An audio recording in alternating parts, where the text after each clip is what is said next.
Hello friends, Nitaben cooking ચેનલથી મારી ચેનલમાં friends તમારું સ્વાગત છે। હું આજે લગ્ન પ્રસંગમાં બને છે તેવી ટ્રેડિશનલ ગુજરાતી તુવેર દાળ કેમ બનાવાય અને તેના મસાલા કેમ કરાય તે હું બનાવીશ। દાળમાં મસાલા કરવાની જ ખૂબી છે, તો ચાલો ફ્રેન્ડ્સ ખાટી મીઠી ટ્રેડિશનલ તુવેર દાળ આપણે બનાવીએ। ગુજરાતી ખાટી મીઠી દાળ બનાવવા માટે આપણે સામગ્રી જોઈ લઈએ। આ 1 કપ મેં તુવેર દાળ લીધી છે, અડધું ટમેટું, 1 મરચું અને આદુનો કટકો છીણીને એ લીધું છે। આ ધાણા ભાજી છે, આ 2 ચમચી આંબલીનો પલ્પ છે, આ 2 ચમચી મગફળીના બી છે, આ 1.5 થી 2 ચમચી ગોળ છે, આ લીમડાના પાન છે, આ આપણા ખડા મસાલા છે અને આ આપણા રૂટીન મસાલા છે।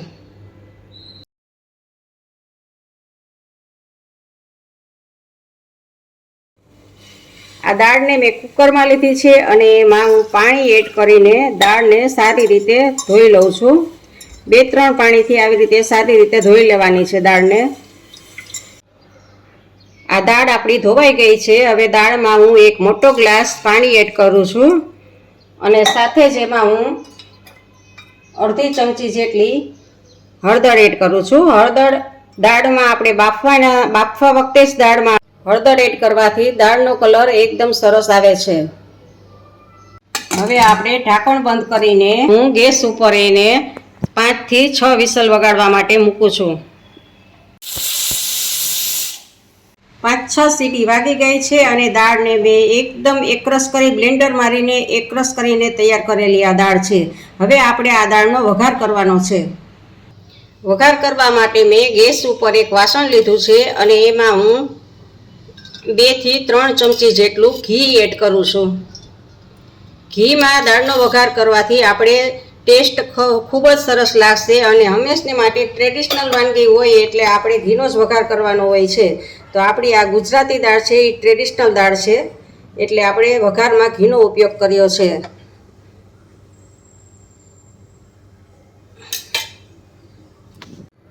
હવે એમાં હું અડધી ચમચી રાઈ એડ કરું છું, અડધી ચમચી જીરું એડ કરું છું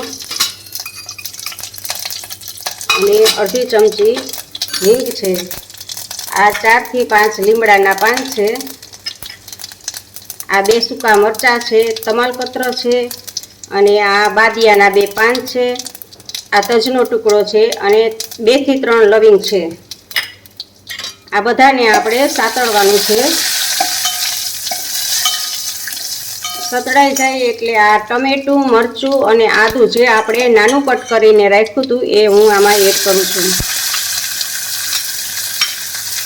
એટલે આપણે આને સાતળવાનું છે।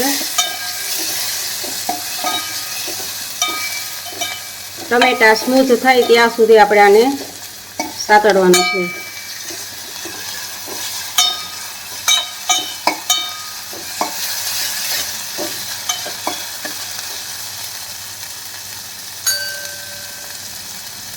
હવે આપણે આમાં અડધી ચમચી હળદર એડ કરશું, અડધી ચમચી નિમક,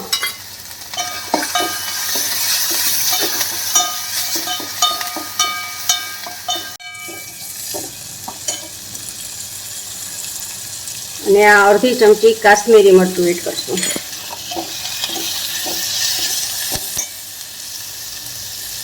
ગેસની ફ્લેમને ધીમી રાખવાની છે અને આપણે આ આંબલીનો પલ્પ જે 2 ચમચી છે એને એડ કરીએ અને આપણો આ ગોળ છે 1.5 ચમચી જેટલો એ ગોળને એડ કરીએ।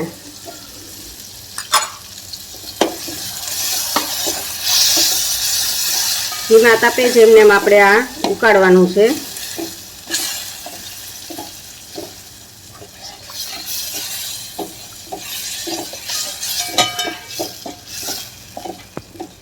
આ આપણો વઘાર ઉકળી ગયો છે, તો હવે આપણે આ દાળ છે એ દાળને એમાં એડ કરીએ।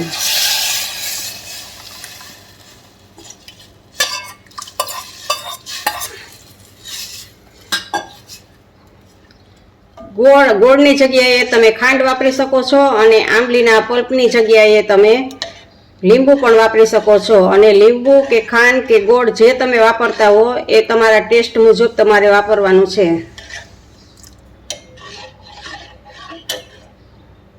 હવે આપણે આ મગફળીના બી છે એને આમાં એડ કરવાના છે।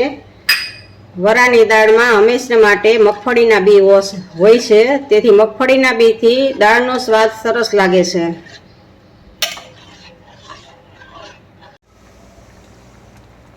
હવે આપણી આ દાળ ઉકળી ગઈ છે અને છેલ્લે આપણે એમાં કોથમીર એડ કરીએ.